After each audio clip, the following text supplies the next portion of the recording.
Hello, everyone. Welcome into Yelling from the Couch. I'm Brent Humphreys, joined by my co-host Gage Berdovich. We're going to do the Week 17 pick'em. But first, Gage, I will let you have the floor and take your victory lap after last Saturday's game. Rudolph came and saved Pittsburgh from the Cincinnati Bengals. Kept their playoff hopes alive, and we don't even know why. Man, yeah. So that's all we say about that. We'll go on and start with our picks. Oh oh, man. I had thankfully I had a dinner to go to, and I didn't have my full focus on that game. But I watched a little bit of it, and then we actually went out to eat, and they're like, "Oh, come sit over here by the TV," and I'm like, "I don't want to." They're like, well, this is the only open spot, and I look over, and right beside me there's like a big 90-inch TV. And it's like 31-8. And I'm like, this is awesome. This is just where I want to sit at for dinner right here. This is great. Right in my face the whole time. uh, it was awesome. Like I said last week, it was gonna be on while I was at work. Watching it while I'm at work, trying not to get all loud and jumpy to disturb people, but to actually watch a Steelers quarterback take several deep shots and connect on them, it was awesome. And to see a jet sweep actually work, once again, it was awesome. I don't know what happened. George Pickens, I mean, he could have done whatever he wanted to that game, especially just on, two of those catches, 86 yards and 66 yards. And it was just like, when T. Higgins got that touchdown in the third quarter and made it 24-8, there was still a little bit of hope for me. I'm like, okay, we're still down two touchdowns, two extra point, two-point conversions. Okay. And then, like, next play, 66 yards, like, yeah, forget this game. It's over. It when T went for that touchdown, I was like, oh man, I was hoping for the shutout. But then I was like, oh, it's still 24-8.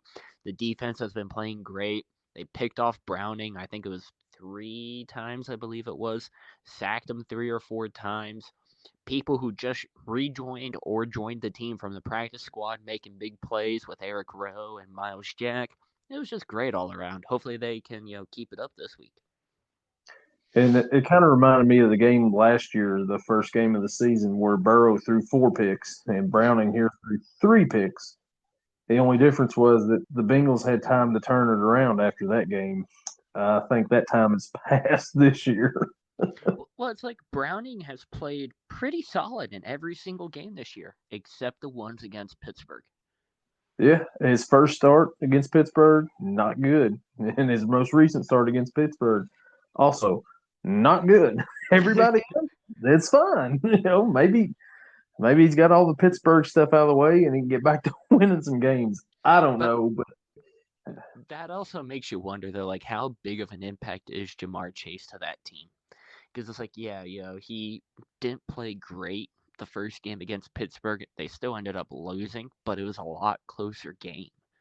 I don't know if Jamar has an impact or not, but it just seems very coincidental, I guess you could say, for it to be that big of a blowout and to not have your top receiver. yeah, it certainly didn't help not having him out there, and it certainly didn't help, with Burrow out. DJ Reader was out, but still, I mean, you know, the offense just couldn't do anything at all that game. And if they had Chase, it might have been closer, but I still don't think they would have beat Pittsburgh on Saturday night. And I was reading different like scenarios and stuff for the rest of the season. The fact that there is still a way for Pittsburgh to get into the playoffs is mind-boggling to me, even though I think I said this before on here. I don't want to make the playoffs. I do not. Well, there's 2 games left to maybe sneak in. Well, the Jets need to pick it up right Oh, now. play right there. The Jets almost picked off Flacco there, but it bounced right into Moore's hand for a first down during this game. It's 20-7 right now. Cleveland over the Jets on the Thursday night game here. Great game. Yeah. Yeah, it seems like the last like well, I should say, since Flacco signed with the Browns and has played for them, he's been like a top quarterback in the league over the span of weeks. He already has like I think before tonight, like 1,300 and some odd passing yards, 10 touchdowns to 7 picks. It's amazing what he's doing, but he's still the turnover machine that we all know and love. Yeah, Flacco playing it's 2013 instead of 2023 right now. But he played very well for first few, you know, for his few games he's played this year. But yeah, we'll see how that if it can continue or not. Yeah. So the last 3 weeks, I have not given our records. So we'll go back a little bit. Week 14, I went 6-8. You went 9-5, Gage, Whew. in the week 14. Pretty good. Week 15, I went 6-6. You went 5-7. No. Okay. Last week, I went 10-5. Gage, you went 12-3 Oh, last wow. week.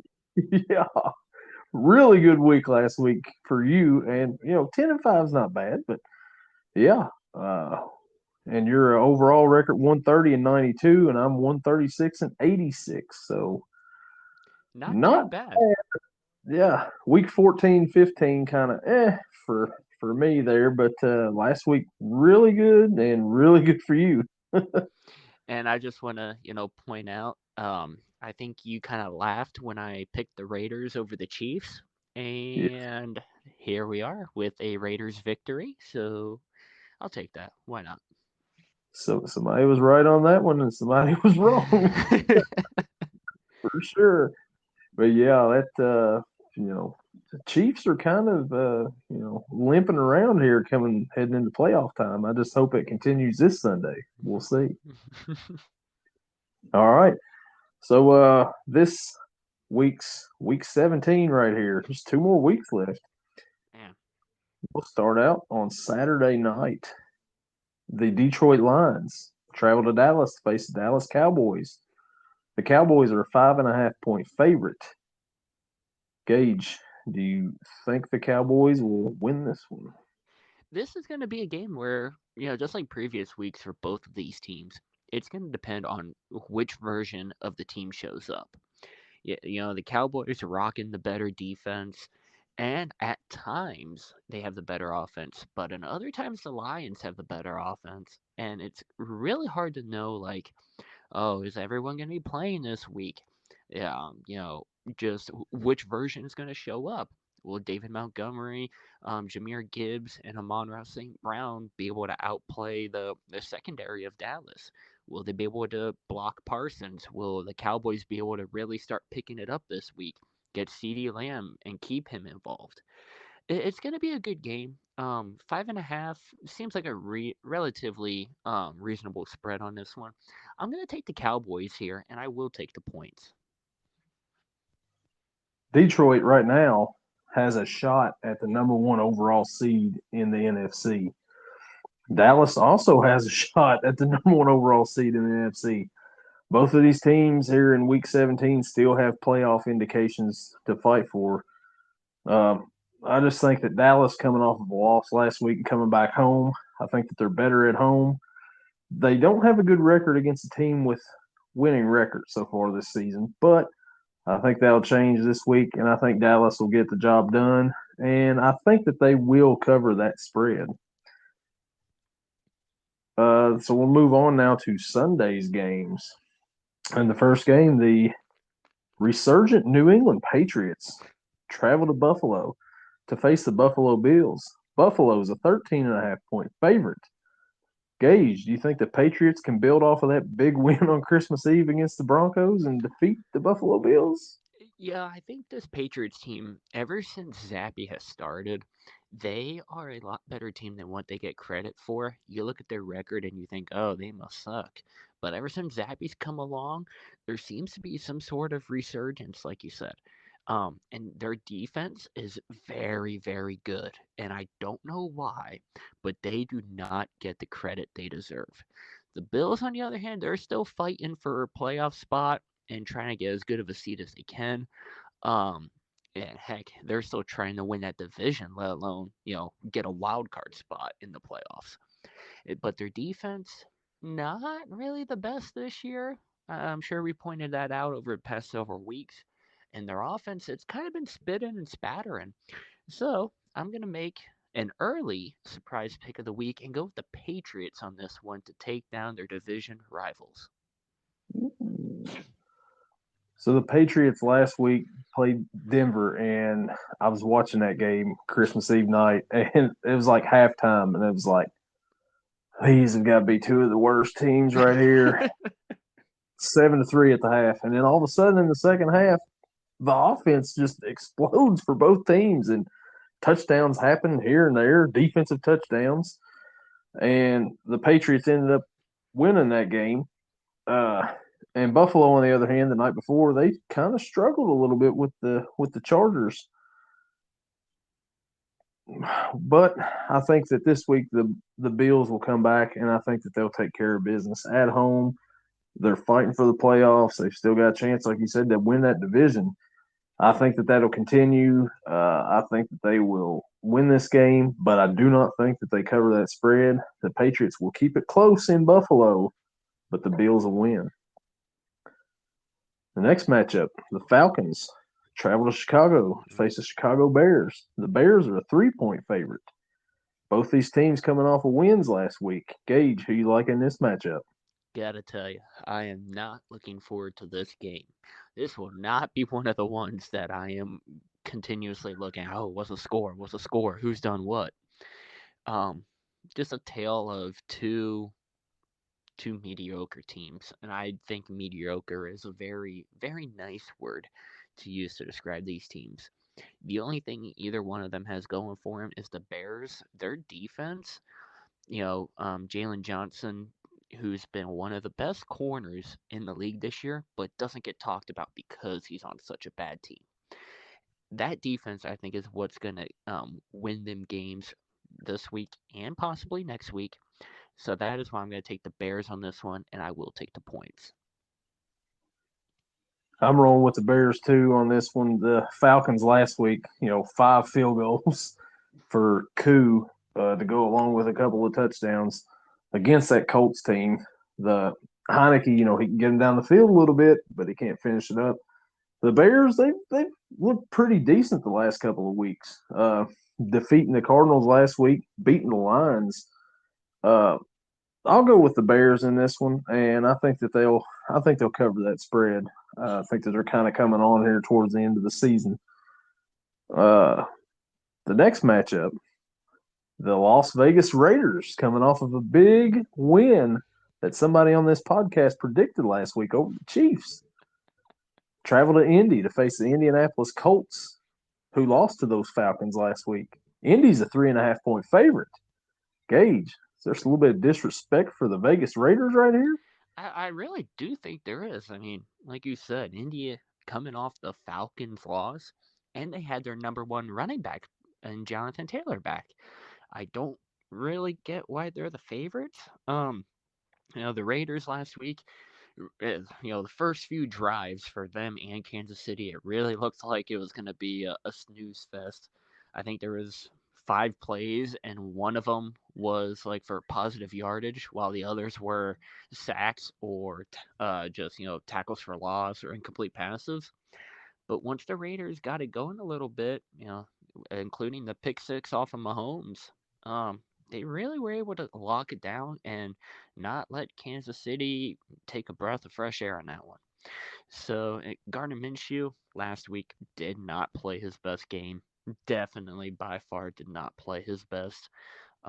Michael Pittman, you know, he's another one that's iffy. I can't remember if he played last week, and I don't know if he's playing this week. But I don't think that's going to matter. Give me the Raiders on this one. I'll take the underdog. Raiders last week were ahead 20-7, and Chiefs scored a late touchdown to kind of make it a little bit closer than what it was. If not, Raiders win that game by 2 touchdowns. The Raiders defense leads the way for the Raiders last week against the Chiefs. In the second half, great value Derek Carr did not complete a pass. And the defense, man, is what's going to lead them again this week against the Colts. Give me the Raiders in this one, and I think that they will cover. The Chiefs' offense is better than the Colts' offense, so I think that defense for the Max Crosby was all over the place last week, Hmm. and just a menace, to Patrick Mahomes. So Gardner Minshew should get prepared for this week. Give me the Raiders, and they have been on a pretty good run since Antonio Pierce has taken over as head coach. I would take off that interim tag and I would go ahead and just give him the job. He's earned it. Absolutely. And that was also a crazy stat when they showed it up on the screen that great value Derek Carr, Aiden O'Connell, was like 1 for 10 at one point with 1 yard and then didn't have a single passing yard in the second and third quarter. I was like, I've never seen that before. Yeah, it's crazy, and for the team to still win the game, Yeah. and dominate. It- Oh man, it Crazy. just shows how good that defense is, especially under Pierce here. You know, Hmm. since he's taken over. The next game, the LA Rams travel to New York to face the New York Giants. LA is a 5.5 point favorite. Gage, do you like the Rams in this one? So this one, there might be some talk about, oh, DeVito got benched. Tyrod Taylor is going to be at the helm for the Giants this week. He showed off his arm strength last week against Philly when he came in, threw a late touchdown. I think it was to Sterling Shepard, and he showed he could still move, but he also showed that his accuracy isn't always there, and that's what Tyrod's kind of been known for, just like throwing it. And hey, if it gets caught by someone on my team, great. If it gets intercepted, well, darn, we'll get him next time. And they're going up against a defense that he might be getting older. He might not be having the production that he's used to having, but they still have Aaron Donald up front, and you know Saquon running up the middle. Probably not going to happen a lot this week. For the Rams offensively, one of my favorite running backs in the league, Kyron Williams, has been a beast since coming back from IR. Matthew Stafford has looked like a younger version when he was in his prime, and he's just making throws that a guy his age should not be able to make. And combining him with Puka and Cooper Cup, this Giants defense, I don't think they stand a chance. Give me the Rams on this one. Give me the points. Yeah, I think I'm gonna roll with the Rams on this one too. Last week, Williams he went over 100 yards, and Puka Nakua, I believe, has become Stafford's favorite target. He had 164 yards and a touchdown last week against the Saints to beat them. And the Giants, like you said, Tyrod coming in and taking over for DeVito. Tyrod hasn't, he played decent last week against Philly, but he hasn't been the same since they punctured his lung that time with the Chargers. And kind of like messed his whole career up after that because Herbert took over and, he backed up then. But he come in, played pretty decent last week, but I don't think that they're going to be much match for the Rams this week. I think the Rams win. I think the Rams cover this one. The next matchup, the Arizona Cardinals travel to Philly to face the Philadelphia Eagles. Philly's a 12-point favorite. A little drama going on with in the Philly locker room. You think that'll make a difference this week, Gage? I don't know if it'll really make a difference. I mean, the Cardinals are just an overall bad team. We've seen though Jalen Hurts. Maybe he's not. He may not even be considered a top 10 quarterback right now in the league. And yeah, he I think set the record last week for most rushing touchdowns by a quarterback in a single season with 15, which broke Cam Newton's record of 14. But how many of those touchdowns have been from the 1 or 2 yard line with the tush push? Probably at least 10 of them, I would assume. So when you look at it that way, is the record really that impressive? Not really. They have to get AJ Brown back involved, and they have to keep Devonta Smith going. It seems like Hurts' favorite target the past couple weeks, for whatever reason, has been his tight end Dallas Goddard, and I don't understand why, because you're never going to see him be a vertical threat. They're going to have to push the ball downfield more if they want to have a chance to win out, win the division, possibly take the number one seed and roll through the playoffs. But if they don't do that and start getting going, they're going to have some troubles. I don't think Arizona's going to give them much of a trouble, though, so that's why I'm going to take Philly on this one, and I will take the points. Yeah, Arizona is just awful. If this was any other team, almost, I would probably go against Philly this week. But it's Arizona, and they're just like you said, they're not good at all. They've got like James Conner, and that's it pretty much.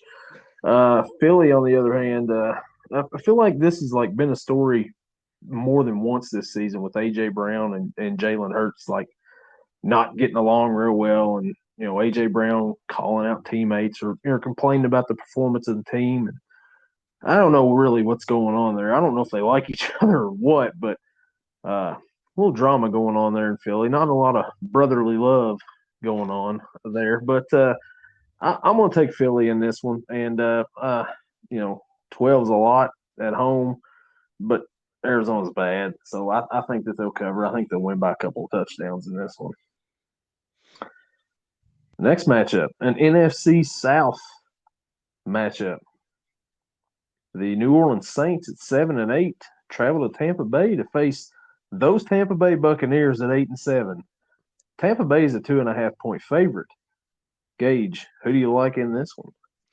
So, over the past couple weeks, win or loss, Baker Mayfield has been playing ball since, better than, I think, better than when he took Cleveland to the playoffs.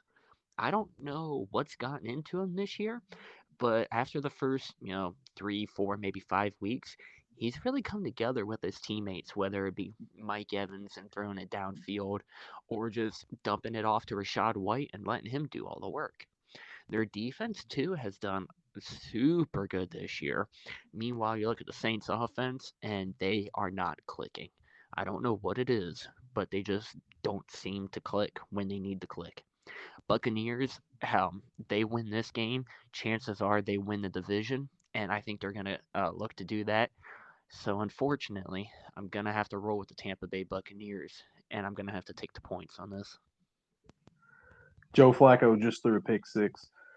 Woo! Tampa Bay, the last few weeks have played really well. Like you said, I think it's him throwing it to Rashad White and letting him take over there for him. But whatever it is, it's working pretty good for Tampa Bay. The Saints, they've kind of struggled a little bit. They lost to LA last week. They're still got a shot to win this division. Last week on this podcast, I broke my streak and I picked Tampa Bay to win, and they did. That being said, if Tampa Bay wins this week, they will win the division because they got Carolina next week. And I don't see Carolina winning any more games this year. Give Oh, why me not? those Tampa Bay Buccaneers to win this Woo. one and to go ahead and win the NFC South. I'm hopping on the bandwagon, at least for the next couple weeks. That's it. Man, you went 15 weeks in a row not picking them, and then you go for two and take them both. Oh yeah.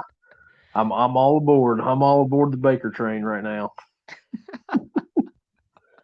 Oh man. The next matchup, the San Francisco 49ers travel to Washington to face the Washington Commanders. San Francisco is a 12.5 point favorite, coming off of a very disappointing game, I know, for myself and you, Gage, last week against the Ravens. Does San Francisco bounce back and beat Washington in this one? Not only is this just a normal Washington Commanders team, but they're also making a quarterback change. Sam Howell is out and Jacoby Brissett is in. Does that make it better or worse for that offense, or does it make it stay the same? I really don't know. I've never liked Brissett. Never thought he was that good of a player. He's had good games in his career, but majority of them have just been bad. 49ers defense, I know I praised them last week and they failed me miserably, but they are a good defense and I think that they'll come back to normal this week. Christian McCaffrey, looking to keep scoring like he does, currently tied for the league lead in touchdowns with 21. I don't see any reason, or, if Washington does win, wow. But I don't see any reason for them to win. So give me the Niners on this one. Uh, and I'll take the points. The Commanders last week was down 20-0. Almost came back and beat the Jets. The Jets ended up winning 30-28. But in that game, former Kentucky running back Christopher Rodriguez scored 2 touchdowns in that game. His first touchdown and his second touchdown of the season. Maybe they're kind of turning towards the rookie there at running back. That being said, it won't matter this week. The 49ers are going to be coming off of that loss at home last week to the Ravens, which, we praised the 49ers that they were the best team in NFL. They're still really, really good. They're going to be too much for the Commanders this week. Give me the Niners and give me the Niners to cover that 12.5 point spread. The next 1 o'clock matchup, the Carolina Panthers at 2-13 travel to Jacksonville to face the Jacksonville Jaguars. Jacksonville is a 6 point favorite in this one. Then they're fighting for the AFC South. Gage, what do you think about this matchup? It's just so hard to tell with the Jags and once again, which version of them are going to show up. Last week, Calvin Ridley had a great game, I think for the second week in a row, but he does like to do a disappearing act to where he shows up to the game, maybe gets 2 catches for 30 yards and not do anything else. But it's against the Panthers defense. Bryce Young, he played stat wise, he had a good game last week, but it was his first one of the season, really. And I don't think he'll be able to do it against the Jacksonville Jaguars, which is why I'm going to take Jacksonville on this one, and I will take the points to cover. The Panthers almost came down last week, tied that game. If they could have just snapped the ball a second sooner and spiked it, but that's a rookie, running the team, not understanding things. They came pretty close to beating the Packers. They won the week before against the Falcons. Uh, Jacksonville got beat down pretty good last week to the Buccaneers. They seem like they have been down ever since the Bengals beat them on Monday night a few weeks ago with Jake Browning. And when Lawrence got hurt, really haven't been the same since, I don't think. But with all that being said, I'm going to go ahead. I think that Jacksonville is going to win this game, and I think that they will.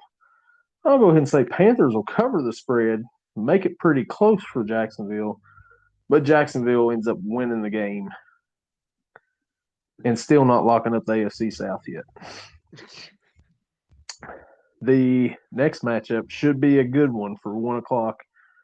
The Miami Dolphins travel to Baltimore to face the Baltimore Ravens. Baltimore is a 3.5 point favorite coming off of their big win last week in San Francisco. Gage, do you like Baltimore in this matchup? I am so upset that this game is in the 1 o'clock slot and they didn't flex it to a prime time slot either tonight, Sunday, or Monday night, because this has the makings to be game of the week right here. The Ravens, like you said, they came off a wow performance against the Niners, and Lamar Jackson right now, according to the Vegas odds, he is the favorite to win MVP. Will he go on to win MVP though? It's so hard to know. I mean, his passing stats aren't the best, no, but he is probably the most valuable person to a team this year, besides someone like Christian McCaffrey. And the only reason I say that is because of his rushing ability.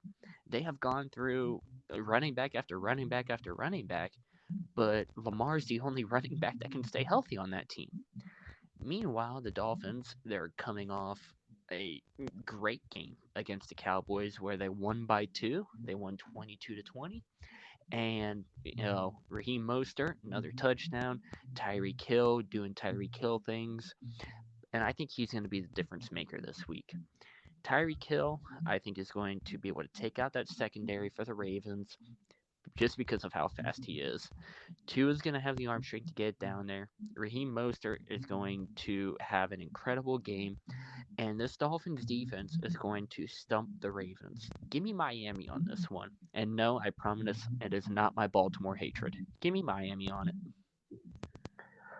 Baltimore last week picked off a Niners quarterback 5 times. 4 from Purdy, 1 from Sam Darnold. That defense is ball hawks back there. And then you add that in with the offense. Like you said, Lamar's the healthiest running back that the Ravens have. He led the team in rushing again last week. His passing stats are okay. He's found a pretty good target he likes in Likely. But the Ravens just dominated the Niners last week and made it look like that they're the best team in the NFL right now, as much as I hate to say it. But Miami played a pretty good game last week. Tyreek, he was hurt a few weeks ago, coming back, looking pretty healthy now. Miami got that high powered offense. I'm going to go with the Ravens on this one, unfortunately. I don't think that they'll cover, but I think that they just look like the best team right now. And Lamar's probably the front runner for the MVP. But last week, we mentioned that McCaffrey was probably the front runner, and Purdy was probably a close second. Purdy, I think, has lost that right there. But I think Lamar stepped in, and unfortunately, I'm going to roll with the Ravens on this one. And I don't think that they cover, though. I think it'll be about a field goal game, and the Browns just scored another touchdown. Uh, The last 1 o'clock matchup, the Tennessee Titans travel to Houston to face the Houston Texans. Houston's a 4.5 point favorite. C.J. Stroud come off concussion protocol. Gage, do you like the Texans to win this one? oh, this one's a hard one to pick. Stroud's expected to play. Is he a little rusty? Has he got much practice? Because they just cleared him today. I don't know. And Will Levis, Derrick Henry, D Hop, it's going to be such a hard one to tell. I think Tennessee's defense is better than the Texans' defense, but I think the Texans' offense is better than the Titans' offense. So it's like, which one is going to be the one to make a mistake? Which one's going to make the splash play? And I think it's going to be the Titans. So I'm going to roll with the Titans on this one. Tighten up and give me the Titans as the underdogs here. Ooh, okay. With the Titans last week, they played the Seahawks pretty close. Derrick Henry was the only quarterback to throw a touchdown. Oh, wait, he's not a quarterback, but he threw a touchdown. Uh, Ryan Tannehill got the start last week with Levis being hurt. I believe Levis is supposed to be back this week. Uh, Also, C.J. Stroud coming back this week after a couple weeks off. Uh, I think that the Texans offense, like you said, is better than the Titans offense. Titans defense better than the Texans defense. I just remember when the Bengals played the Texans that Texans defense looked pretty good. I don't know what that says about the Bengals. That was when they had Burrow. But I think with C.J. Stroud coming back, it'll make a difference for Houston, and I think that Houston will win this game over the Titans, but I don't think that they cover. Oh, The next matchup, the 4:05 window, the Pittsburgh Steelers travel to Seattle to face the Seattle Seahawks. Both teams are 8-7. Seattle's a 3.5 point favorite. Gage, do you like Pittsburgh to continue their winning ways after a big win last week? I'm just so scared to say Pittsburgh on this one. I don't want to take two L's in 1 week, but after the performance that Rudolph had last week, he's expected to start this week, barring any injuries. The connection he and Pickens had, he should have had a deep ball to Deontay on a fade, but he just overthrew him. The running game worked out perfectly. Seattle does have a good defense, but the trick with them is they play a lot of zone. So their top corner, oh, Woolen, Tariq Woolen, and the other guy, I can't think of his name, Devin Witherspoon. They don't shadow the receivers. They just play one side of the field or the other. So if the offensive coordinator, Eddie Faulkner, if he's smart this week and installs a lot of I don't know, over the middle plays for the offense, I think they'll have no problems. And the defense, they showed last week what they can do. TJ Watt, Miles Jack, Eric Rowe, Alex Highsmith, all of them making big plays. And I'm going to hope and pray and say that they do it this week. Give me the Steelers on this one, but I don't think they'll cover. I think it'll be. Mm, Yeah, you know what? Just give me the Steelers on this one. I almost changed my mind, but yeah, give me Pittsburgh. Pittsburgh, like I said, coming off of a big win last week. Rudolph played pretty good. Pickens played probably his best game of his career last week, maybe one of his best games of his career. Uh, Pittsburgh's defense was dominant last week against the Bengals. Seattle, on the other hand, they had a close game against the Titans. The week before, they beat Philly with Drew Lock as a quarterback. This week, it's going to be up in Seattle. Seattle still fighting for a playoff spot. Pittsburgh still fighting for a playoff spot. Both teams are 8-7. The 12th man will be the difference in this game, I believe. I believe Seattle will win this game, and I think that Pittsburgh will cover because I think it's going to be a field goal. But I think Seattle's going to win this game and maybe in the playoff hopes that you weren't hoping that Pittsburgh would have. I don't like that. Yeah, I really don't like that. But you know what? We're talking about our teams. How about this next game? Well, before we get to that one, there's one more we'll get to. It's the LA Chargers traveling to Denver for 425 matchup. Denver's a 3.5 point favorite coming off of a disappointing game last Sunday night against the Patriots. Do you like Denver to bounce back against the Chargers this week, or do you like Easton Stick to stick it to the Broncos? I don't even know what this one's. Easton Stick versus Jared Stidham because for some reason Denver said, "Hey, let's bench Russell Wilson this week and for the Yeah, rest of the season." I I, I understand why, looking at the money situation, because I think they owe him $39 million in March, no matter what. But if he doesn't pass a physical, uh, I think it's like before March or whenever, they owe him an additional $37 million.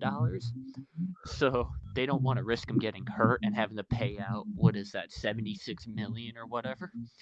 Which okay, I can understand, but come on, you still have hopes for the playoffs. Like, what are you doing? But Easton Stick has actually had like time with this offense. Jarrett Stidham really has not, which is the only reason that I'm going to take the Chargers here in what will be a boring game. Give me the Chargers. yeah, I agree with you. The Broncos have won like 5 games in a row, and we're looking pretty good. Then they dropped one, and they dropped the second one. They dropped one to the Lions and they dropped one to the Patriots. But Russell Wilson wasn't playing bad. Like you said, I guess that's the only reason why is to keep him healthy. So they don't have to pay him. That's crazy amounts of money there that they'd be saving. So I understand it. And there is no defense in this game right here between Cleveland and the Jets. But uh, the Chargers, on the other hand, Easton Stick and the Chargers, they played the Bills pretty close last week. Only lost by 2 after being blown out the week before against Vegas. I like the Chargers in this one as well, and I think that they'll cover too because they're the underdogs. So give me the Chargers to win this one. The 425 matchup, the last one of the week, the Cincinnati Bengals travel to Kansas City to face the Kansas City Chiefs. Kansas City's a 7 point favorite. Gage, who do you like in this matchup? Uh, man, I don't know. Both offenses have really struggled. At least last week they did. Um, yeah, we talked about the Kansas City one and dropping it to the Raiders, and then the Bengals offense not knowing how to play football against the Steelers defense. Uh, man, okay, I'll ask the Bengals fan this: do you guys get Jamar Chase back this week? Yes. See, I think right there's the difference maker, and that is exactly why I will take Cincinnati in this game. I'm going to take Cincinnati in this game, even though you win against the Steelers. Sorry, man. It was too painful. Too painful. It still hurts. The wound's still fresh right there. But I'll tell you, if the Bengals are going to win, Jamar Chase gave a little bulletin board material to the Chiefs secondary today by calling them nothing. We was asked what his assessment was of the secondary, and he said, "If I'm being honest, I see nothing." And he said, "You could go ahead and put that in the locker room." He said, "They can go ahead and post it up on their board in the locker room. It's fine." Then they asked him about the chief safety, Brian Cook, and he said, "I don't even know who that is. Is that number six? I don't know, man. Just a guy to me. He ain't Jesse Bates to me. You want to go into comparisons? It's not the same. Just saying." So, he's got there's kind of been a rivalry the last couple of years with these two teams where they've met in the AFC Championship. I don't think they're meeting in the AFC Championship, but Week 17, he's added a little spice to the game here and a little bulletin board material. The Chiefs have struggled the last few weeks. They've struggled for quite a while here. The Bengals offense has struggled too. Chase makes the difference. Give me the Bengals in an upset this week over those Chiefs. Yeah, let's roll. Who day this week? You would get in so much trouble if you didn't pick Cincinnati. Oh, I know it. I've heard it before. Not this week. The final matchup of the week, Sunday night matchup, since there's no Monday night football this week. The Green Bay Packers travel to Minnesota to face the Minnesota Vikings. Minnesota is a 1-point favorite, starting rookie Jaron Hall. Gage, do you like the Vikings to win this one? Absolutely not. Uh, the Packers, yeah, their defense is weak. Jair Alexander got suspended for one game for the comments that he made, which is hilarious.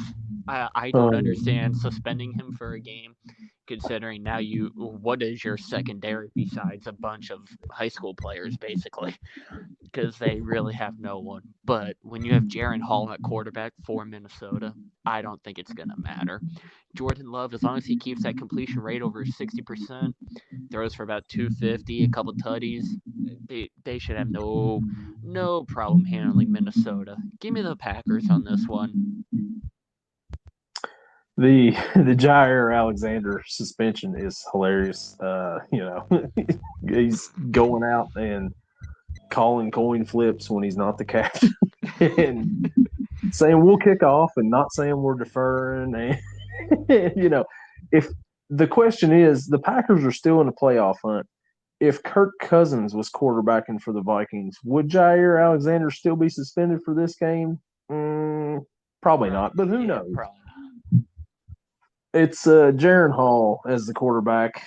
Minnesota is just, I don't know. It's the offense has not been good since Cousins went down. Pretty much. I mean, Dobbs gave him a couple games where he sparked him pretty good, but since then, not much. I'm surprised they're a 1-point favorite in this one because I think the Packers are the better team. Give me the Packers to win this one, and they'll cover because they're the underdog. Well, man, that's the week 17 pick 'em right there. Man, One more week to go after this one, man. that's so crazy. I know I've been saying it for a couple weeks now, but where has the season gone? Like, it feels like we just started this.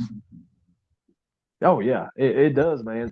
And all of a sudden it's almost over with. Just a few more weeks, just this week and next week, and then we're in the playoff season, baby. Hopefully, both of our teams are in the playoffs too by that point. Hopefully so. But Cleveland is not helping that case right now at all. No, I kind of figured that they would just trample the Jets, but I didn't think it would be this bad. Yeah, especially at halftime. You know, it, I mean, if anybody took the over in this one, they hit it in the second quarter, no doubt. I was seeing they were talking. This is going to be a defensive game.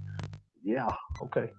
Well, I was like, oh, Amari Cooper's not going to be playing, so Elijah Moore is going to be wide receiver 1 in Cleveland. It's going to be a close game. I didn't start Joe Flacco in fantasy, so hopefully Jordan Love can put up better numbers in the championship round. I don't know what's going to happen. Yeah, well, Flacco right now. I mean, if Love's going to put up better numbers than Flacco, he's going to have a monster day because Flacco's almost thrown for 300 in the first half. Yeah, and 3 touchdowns. I'm like, oh my god. Yeah, not the best time to set Flacco, but hey, Jordan Love, maybe. Yeah, we'll see. Who would have thought though that Flacco would come in and play like 2013 Flacco? Now, when they get to the playoffs, hopefully he flops.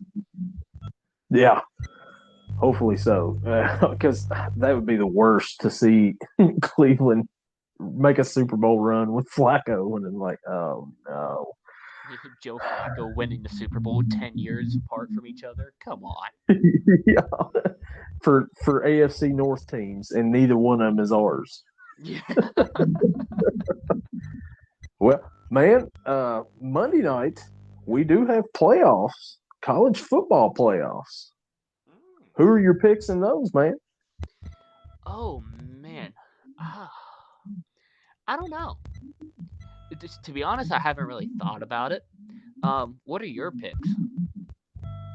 I I think that I'm going to go with Texas, and I'm going to go with Alabama. It's going to be a Texas Alabama rematch in the national championship. Hmm. Yo, I like that. I like that a lot. Texas and Alabama. I'll take that, and then I'll take Alabama to beat Texas in the end. That is exactly what I was going to pick for the national championship. I think that it's going to be that way, and I think that Nick Saban's going to ride off into the sunset as a champion and retire. Yeah, I don't see Saban coming back after this. No, it's I think Saban and Belichick both maybe the greatest NFL coach of all time and the greatest college football coach of all time, both riding off into the sunset after this season. At a super old age. Yes, and one of them win the championship, and the other one just ended it in Week 18. Yeah, one won a championship. The other, well, he won 6 Super Bowls in the past, but he didn't do anything Yeah, this year. yeah, it may be 5 games with Bailey Zappi. So, what a way to end the career. Oh well, man. By this time next week, hopefully both of our teams are 9-7, and we're in a playoffs, push here, and maybe we'll be getting in for Week 18. We'll let's see how hope. it goes. Let's always hope. Let's pray for a good time, and hopefully we're both in good moods next week. Hopefully so. Hopefully the show next week starts off better than it did this week. Oh wait, it did for one of us. I was gonna say, I don't know what you're talking about there. Well, it's right here. Both our teams are still in the hunt, so we'll see how that is after this week. All right, man. We'll talk to you next week and get our predictions for the final week of the season. Alrighty, I'll talk to you later. All right, we'll see you.